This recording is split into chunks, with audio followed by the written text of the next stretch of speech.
Assalamualaikum warahmatullahi wabarakatuh. Saya Intan Auliansa dari semester 3A, Fakultas Hukum Universitas Surya Kencana Cianjur.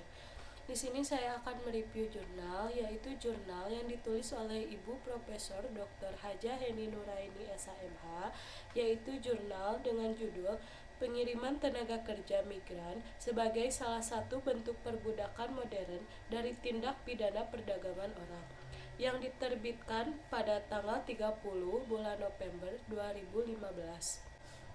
Dewasa ini, Indonesia merupakan salah satu negara pengirim tenaga kerja migran terbesar di Asia.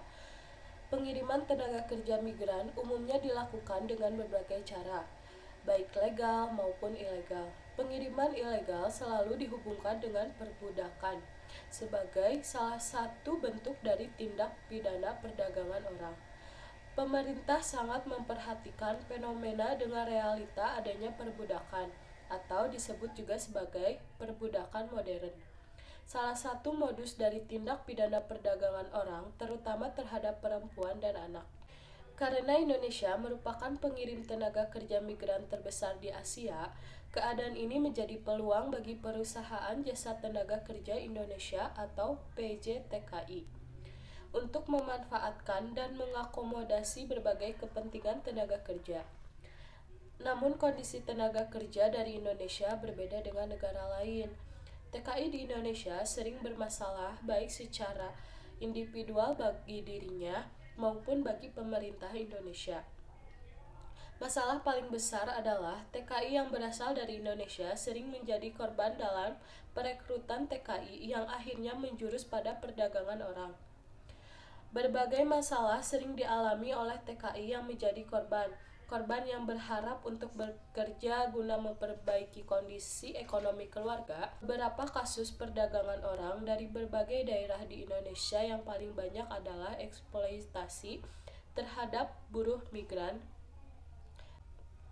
eksploitasi seksual, kawin kontrak, dan pemalsuan dokumen, serta kasus yang paling mutakhir adalah penculikan untuk transplantasi organ tubuh. Terhadap hal ini, pemerintah harusnya mengalokasikan biaya dan planning program pencegahan dan penanganan secara serius.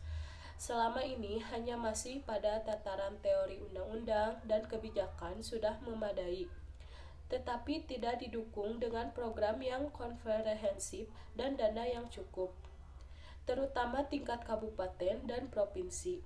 Harus ada kemauan dan keberanian, keseriusan pemerintah harus berwujud dalam tindakan. Atas dasar itu, terhadap pencegahan dapat dilakukan melalui sosialisasi di desa-desa akan bahayanya trafficking dengan dana pemerintah yang memadai.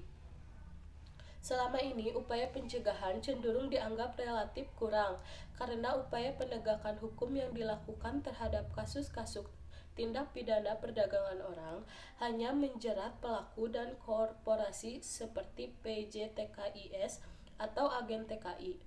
Sedangkan untuk perlindungan korban, pemerintah sudah selayaknya menyediakan anggaran untuk membantu korban dalam biaya medis, biaya pemulangan, rehabilitasi korban, dan reintegrasi sosial bagi korban.